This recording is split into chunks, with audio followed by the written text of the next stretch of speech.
What is the difference between the left-right dichotomy as understood in the US and in the rest of the world?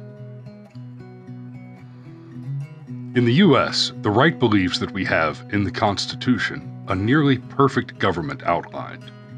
We are conservative of that extremely limited government, believing that the government governs best which governs least. The left, quite contrarily, seeks to exert ever more and more control over the people by seeking constantly to expand government, curtail speech, disarm the citizen, and shackle each man, woman, and child under the chains of a welfare state. While the right celebrates rugged individualism and the divine sovereignty of the individual, the left abhors it. There is, of course, much confusion about the difference between the US left-right dichotomy and that understood by the rest of the world. The distinction has tightened some in recent years as the right-wing Tories of Great Britain have adopted increasingly nationalist policies, and the far left-wing Labour Party has drifted ever deeper into Marxism, not unlike our American Democrats. Here is where the confusion began.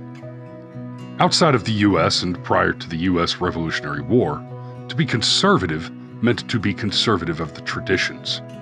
It still means this, but the difference is in the tradition to which one is conservative. The England of old from which we, the heirs of the great American founders, broke was that of tyrannical monarchy. By the hand of that crown, the early colonists were abused with extraordinary and untenable taxes, much less substantial, by the way, than those imposed upon us by the modern American Democrat, reference Woodrow Wilson. They were forced to bivouac troops in private domiciles, and saddled with unconscionable trade restrictions. Following the Declaration of Independence, and a year of the Revolutionary War, the founders signed and adopted the Constitution of the United States. That document is what we swear to uphold and defend when we take oaths of office, commission, or enlistment. We do not swear to defend the country, nor the people, nor the government, and certainly not the politicians. We swear to defend the founding principle in the U.S. Constitution. What makes the dichotomous dichotomies difficult for the layman to reconcile is this. The Constitution is the most liberal document of law ever adopted to a governing body. Having presupposed the endowment of unalienable rights to the people and not granting them from the state, the Constitution defines liberty for mankind. The party in the U.S. that is generally called the Liberal Party is the Democrat Party. They have a talent for abusing and perverting language to lie about their positions. When they say pro-choice, they mean to murder children. When they say Black Lives Matter, they mean Black Power.